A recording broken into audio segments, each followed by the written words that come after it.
Olá! Hoje a gente vai mergulhar em um conto curto, mas que é um soco no estômago de tão poderoso. A história se chama C, de Salvador Mor, e fala sobre o que, no fundo, significa ser um líder de verdade. E olha, a história já começa assim, com essa frase cheia de mistério. Ela é dita no meio de uma homenagem a alguém que já morreu. Isso já prepara o terreno, né? A gente vai conhecer uma figura que era, ao mesmo tempo, admirada e, pelo visto, muito incompreendida. Afinal, quem é essa pessoa? E por que ela precisa de uma reparação? Para entender essa história, a gente vai passar por 5 partes. Primeiro, vamos conhecer esse líder. Depois, vamos ver o momento crucial que definiu quem ele era. Aí a gente analisa as ideias dele que transformavam as pessoas. Em seguida, vamos descobrir umas conexões bem surpreendentes na narrativa e, por fim, entender a ligação de tudo isso com um poema famoso que dá nome ao conto. Então vamos lá. Começando com esse líder. O mais interessante aqui é como o autor nos apresenta o protagonista. A gente não o conhece de cara, a gente o conhece de um jeito muito particular, pelas lembranças de quem ficou. A gente não escuta o Ramya falando no presente. A gente entende quem ele foi pelo eco que a vida dele deixou. É como montar um quebra-cabeça, sabe? A gente vai juntando as peças a partir do que os outros contam, e isso torna a descoberta muito mais fascinante. E agora a gente chega no momento que define tudo. Sabe aquela história de que é na hora do aperto que a gente vê quem é quem? Pois é, com o Ramaya isso foi levado ao extremo. Tenta imaginar a cena. O clima tá pesadíssimo. Rami está prestes a ser preso pelos inimigos, e ao redor dele estão seus seguidores, leais, mas morrendo de medo. É a receita perfeita para o caos e a violência. E aí, a tensão explode. Um seguidor, no calor do momento, ataca um dos captores e corta a orelha dele. A reação natural seria uma briga generalizada, certo? Mas o Ramya, ele faz o impensável. Ele se ajoelha e cura o inimigo. E o mais chocante, seus próprios amigos o criticam por isso. O caos está instalado, armas são sacadas, até que ele abre a boca. 2 palavras. Só isso. E o poder nessa frase é tão grande que todo mundo, até os inimigos, obedecem na hora. Isso mostra de onde vinha a autoridade dele. Não era da força bruta, mas de uma convicção que desarmava qualquer um. E logo em seguida ele solta essa, que é a essência da filosofia dele. No momento de maior risco, ele não está preocupado com a própria pele. Ele está preocupado em quebrar o ciclo de violência.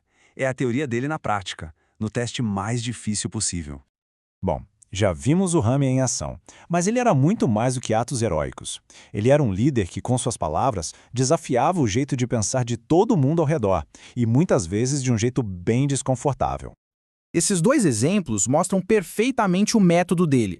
Para o Ramya, não adiantava fazer pose, parecer santo por fora. O que importava era a luta interna, o que se passava no coração de cada um. Olha só o jeito dele corrigir. Não tem bronca, não tem humilhação. É um toque, um conselho. Ele sabe que as pessoas são frágeis, mas, ao mesmo tempo, ele as incentiva a serem melhores. E essa é a grande sacada pedagógica dele. Ele não precisou chamar ninguém de hipócrita. Ele só fez a pergunta certa.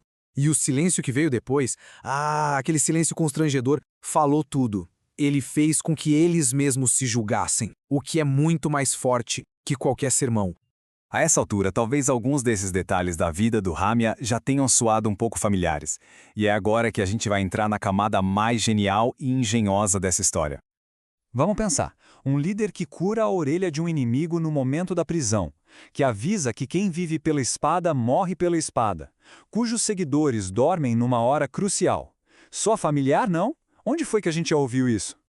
Pois é, os paralelos com as passagens da vida de Jesus Cristo nos evangelhos são diretos, impossíveis de não notar. Mas atenção, a intenção do autor não é simplesmente recontar essa história. Ele usa essa estrutura, que quase todo mundo conhece, para explorar outras questões, sobre liderança e sobre o que significa ser humano. O nome técnico para isso é alegoria. É quando uma história, na superfície, fala de uma coisa, mas, no fundo, está falando de outra. O autor usa essa moldura familiar para fazer a gente olhar de novo com outros olhos para temas universais como o sacrifício e a verdadeira essência da liderança. E tudo isso nos leva ao grande finale do conto.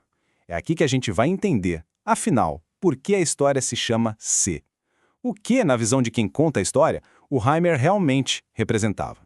E aqui vem o pulo do gato da história.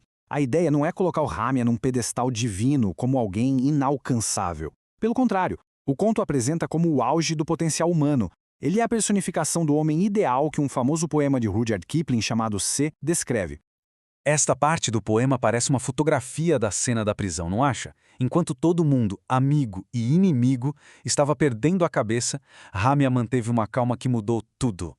E esse outro trecho parece que foi escrito sobre os ensinamentos dele. Lembra? Para o Ramya mental, vitória e derrota, sucesso e fracasso eram só impostores. Circunstâncias que não podiam tirar o equilíbrio de dentro. No fim, o poema é a chave para a gente entender o legado do Ramya. Ele não deixou monumentos, ele deixou um exemplo de integridade.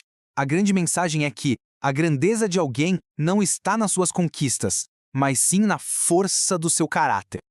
Resumindo, C é um conto que nos desafia a gente a repensar o que é força, o que é liderança, o que é moralidade.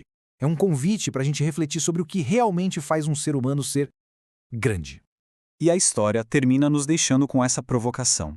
A vida de Ramya foi uma grande resposta, e o conto nos deixa com a pergunta: quais são as questões que definem a nossa vida e como a gente tem respondido a elas?